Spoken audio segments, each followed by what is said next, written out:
यीशु मसीह से प्रार्थना कैसे करें? कैसे हमें प्रार्थना करनी चाहिए कि हमारी हर एक आवाज़ प्रभु तक पहुँचे? बाइबल हमें बताती है, परमेश्वर से माँगते रहो, तुम्हें दिया जाएगा।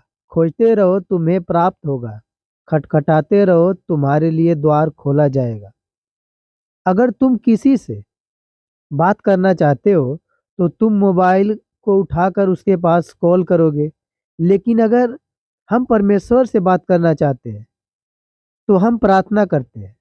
हम दूसरों को धन्यवाद देते हैं, अपना प्यार दिखाते हैं या अपनी निराशा को व्यक्त करने के लिए मोबाइल से किसी पर कॉल करते हैं और सारी अपनी बातें बताते हैं, दुख हो या सुख। हम परमेश्वर के साथ भी ऐसा ही करते हैं। प्रार्थना मनुष्य और परमेश्वर के बीच का एक तरीका है। हमें बहुत सी बातें याद रखने और परमेश्वर से अपनी प्रार्थनाएं दोहराने की जरूरत नहीं है। हमें उसे बताना है कि हम किस बारे में सोच रहे हैं। हमें परमेश्वर के सामने कुछ करने की जरूरत नहीं है। हम अभी बहुत निराश या दुखी हो सकते हैं। बस परमेश्वर को बताएं कि आप कितना बुरा महसूस कर रहे हैं। दिन कितना बुरा था, जो भी आपके जीवन में बीता है। जब जब कुछ ठीक चल रहा हो, तो वह भी आप परमेश्वर को बताएं। आपका दिन कितना अच्छा था, आपने पूरे दिन कितना आनंद लिया और आप कितने परमेश्वर के आभारी हैं। प्रार्थना परमेश्वर से बात करना है, जैसे हम अपने दोस्तों से बात करते हैं। आपके मन में विचार आता होगा कि परमेश्वर अगर सब कुछ जानते हैं, हमारा दिन अच्छा गया या बुरा गया, तो हमें प्रार्थना करने की क्या जरूरत है?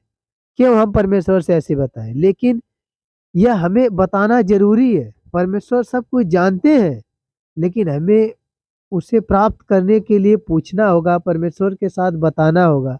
क्योंकि हर कोई जो मांगता ही रहता है, प्राप्त करता है। जो खोजता है, पा जाता है। और जो कोई खटखटाता रहता है, उसके लिए द्वार खोला जाता है। आपको लग सकता है कि आपकी प्रार्थना महत्वपूर्ण नहीं है, लेकिन परमेश्वर के लिए आपका हर एक शब्द बहुत महत्वपूर्ण है।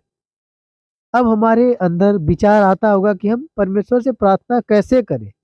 प्रार्थना शुरू करने से पहले हमें यह सुनिश्चित कर लेना चाहिए, हमें एक बात की बहुत जरूरी ध्यान रखना चाहिए कि परमेश्वर हमारी प्रार्थना सुन रहा है, या जो हम बोल रहे हैं वह परमेश्वर सुन सकता है। जब तक दूसरा व्यक्ति हमारी बात नहीं सुन सकता, तब तक हम उससे चाहे जो भी प्रश्न करें, हमें उसका जवाब नहीं मिलता। चाहे सामने वाला व्यक्ति हो, हम कोई बात बोले अगर ना सुने, तो वह कभी हमारे बातों का जवाब नहीं दे सकता। हम जो बोलते हैं, हमें यह सुनिश्चित करना चाहिए कि उसके तक आवाज पहुंच रही है, वह सुन रहा है या नहीं। उसी प्रकार परमेश्वर हमारी प्रार्थना सुनता है या नहीं, हमें यह भी सुनिश्चित करना चाहिए। परमेश्वर हमारी प्रार्थना कब नहीं सुन सकता? अगर हम परमेश्वर के साथ सही नहीं है, तो हमारी गलतियां हमारे प्रार्थनाओं को उस तक पहुंचने से रोक सकती है। हो सकता है हमने अपने दोस्तों या सहकर्मियों या किसी से हमने बहस किया हो, या किसी से हम कुछ बोल दिए हो, हमारे ऐसे लफ्ज से बर्ताव आया हो, या कुछ भी हमारे अंदर कोई भी कमी हो, किसी चीज को हमने लालच किया हो, चुराया हो, या गंदी नजर से कुछ देखे हो। ऐसे पाप है जो हमें परमेश्वर के साथ संबंध नहीं जोड़ने देते, वह हमारी आवाज को परमेश्वर तक नहीं पहुंचने देते। हम अपने गलतियों के लिए माफी मांगकर और परमेश्वर से भी माफी मांगकर समस्या को ठीक कर सकते हैं। चाहे जिससे भी हमारा बुरा बर्ताव हो, उससे माफी मांग सकते हैं। फिर उसका दिल खुश होगा, परमेश्वर भी खुश होगा। कभी लोग बाइबल को पढ़ते हैं और कुछ लोग ऐसा भी उदाहरण देते हैं कि मान लो हमने कोई गलती की, किसी को मार दिया हो, और बाइबल पढ़ के भी लोग अनुमान लगाते हैं कि नहीं, उससे नहीं माफी मांगना है, केवल परमेश्वर के सामने माफी मांग लो। हमें उससे माफी मांगना है जिसके साथ हमने बुरा बर्ताव किया है। वह हमसे बहुत प्यार करता है। अगर हम मांगेंगे माफी, तो परमेश्वर हमसे इतना प्यार करता है, हमें क्षमा करेगा। निश्चित रूप से हमारी पिछली गलतियों को माफ कर देगा और उसे भूल भी जाता है। यह सुनिश्चित करना बहुत जरूरी है, हम परमेश्वर के साथ मेल मिलाप जब भी करें, और हमारी जो प्रार्थना है, परमेश्वर तक पहुंच रही है। शुरुआत में परमेश्वर से अपनी पिछली गलतियों को माफ करने के लिए कहकर आप प्रार्थना कर सकते हैं। यदि आप जानना चाहते हैं आप प्रभु यीशु मसीह के बच्चे हैं तो पूरा वचन को सुन। शुरुआत में कृपया परमेश्वर से वैसे ही बात करना शुरू करें जैसे आप हैं। आपको कोई और बनने की जरूरत नहीं है। आपको दूसरे की प्रार्थना की नकल करने की भी कोई जरूरत नहीं है। कृपया वही बने जो आप वास्तविक में हैं और वैसे ही बने रहे। हमें किसी और के तरह व्यवहार करने की कोई जरूरत नहीं है। हमें गैर भाषा नहीं आती हो वह भी हमें कोई जरूरत नहीं। ऐसा नहीं कि हमारे मन में विचार आता है कि हमें गैर भाषा नहीं आती। जब गैर भाषा बोलना हमें समझ आना चाहिए कि गैर भाषा बोल क्या रहा है। क्या गैर भाषा परमेश्वर के सामने हम क्या बोल रहे हैं। जैसे मान लो आपको इंग्लिश ना आती हो और आपके सामने वाले व्यक्ति को बहुत अच्छी खासी इंग्लिश आती हो। अब उसके सामने आप इंग्लिश बोलोगे, हो सकता है आप गलत इंग्लिश बोलें, उसके साथ गलत व्यवहार करें। आप गलत उदाहरण जोड़ें, जहाँ पर यस लगाना हो वहाँ पर आप नो लगाएं, जहाँ पे नो लगाना हो वहाँ पे आप यस लगाएं। आपको पता ही नहीं कहाँ पर क्या लगाना है। तो बहुत से ऐसे विश्वासी हैं जिन्हें ये नहीं पता परमेश्वर से गैर भाषा में किस तरीके से बात करना चाहिए, कहाँ पर क्या बोलना चाहिए। वह भी लोग गैर भाषा में बात करते हैं। जो नए विश्वासी हैं जिन्हें गैर भाषा नहीं आती वह भी बहुत कुछ बड़बड़ाते हैं कि मुझे गैर भाषा आती है। जब तक आपको गैर भाषा की समझ ना हो कि गैर भाषा में हम बोल क्या रहे, तब तक हमें कोई ज़रूरत नहीं है कि हम वही भाषा का उच्चारण करें। हम सिंपल जैसे हैं वैसे ही परमेश्वर हमारी इन्हीं बातों को बहुत प्यार से सुनता है जो हम अपने दिल से कहते हैं। परमेश्वर को बताएं कि आप परमेश्वर को महसूस कर रहे हैं। उसे बताएं कि आप किस बात से परेशान हैं। उसके साथ हुए चीजें साझा करें जिससे आपने खुशी मिली है, आपको मजा आया हो। उस प्रार्थनाओं के लिए आपका धन्यवाद करें जिसका उत्तर परमेश्वर ने दिया है। साथ ही उन प्रार्थनाओं का अनुरोध के लिए लगातार प्रार्थना करें जिसका उत्तर मिलना बाकी है। प्रभु यीशु मसीह बाइबल में कहता है कि यहूदा मुझसे प्रार्थना करो और मैं उसे पूरा करूंगा। मैं तुम्हें संपूर्ण रहस्य बताऊंगा, तुमने उन्हें कभी पहले नहीं सुना होगा। परमेश्वर के पास तुम्हारे लिए कोई अनुचित प्रश्न नहीं है। आप प्रार्थना करते रहो। तुम्हारी प्रार्थना परमेश्वर के पास जाती रहेगी और परमेश्वर सुनता रहेगा, आपके हर प्रार्थना का जवाब देगा। जब हम प्रार्थना करते हैं तो परमेश्वर ठीक से जानता है कि क्या देना है, कब देना है, कितना देना है और क्या नहीं देना है। परमेश्वर जिसने हम सभी को बनाया वह जानता है हमारे लिए क्या अच्छा है। कई बार हम परमेश्वर से अपने बारे में मांगते मांगते काफी समय बीत जाता है, सालों बीत जाता है। कभी कभी आप देखते होंगे कई लोग हैं प्रभु में जुड़े हुए हैं और वो परमेश्वर से मांगते हैं मगर उनके जीवन में सिर्फ बुरे काम ही होते हैं। परमेश्वर आपको तत्काल सब कुछ नहीं दे सकता। जानता है परमेश्वर कि आप उसका गलत उपयोग करेंगे। मान लो आपने कभी गरीबी नहीं देखी हो, आपने परमेश्वर से मांगा और आप झट से अमीर हो गए। आपके पास बहुत पैसा आ गया, आप बहुत ऐशो आराम से रहेंगे। मगर जो दुख गरीब लोग बिताते हैं, जिस महसूस करते हैं जिस गरीबी से, आप उसका दुख नहीं समझ सकते। तो परमेश्वर कई बार आपको वह दुख दिखाना चाहता है, उस दुख में डालना चाहता है कि कल को अगर आप ऊंचाइयों पे चढ़ो तो आपको समझ रहे कितनी तकलीफ होती है। आप नीचे अपने स्तर वालों को महसूस कर सको। मान लो आप किसी पहाड़ पर अगर चढ़ते हैं, अगर अचानक से परमेश्वर ने आपको चढ़ा दिया हो तो आप अनुमान नहीं लगा सकते कि कितनी तकलीफ से आना पड़ता है। जो लोग पीछे से आते होंगे तकलीफ झेलते हो, आप उनके तकलीफ का अंदाजा नहीं लगा सकते। अगर आप धीरे धीरे नीचे उतरते हैं, गिरते हैं, चढ़ते हैं, जो आपके पीछे आएंगे एक दिन आप ऊंचाइयों पे रहोगे। आपके पीछे जितने लोग आएंगे आप उनके तकलीफ को महसूस करेंगे, आप उनकी मदद करेंगे।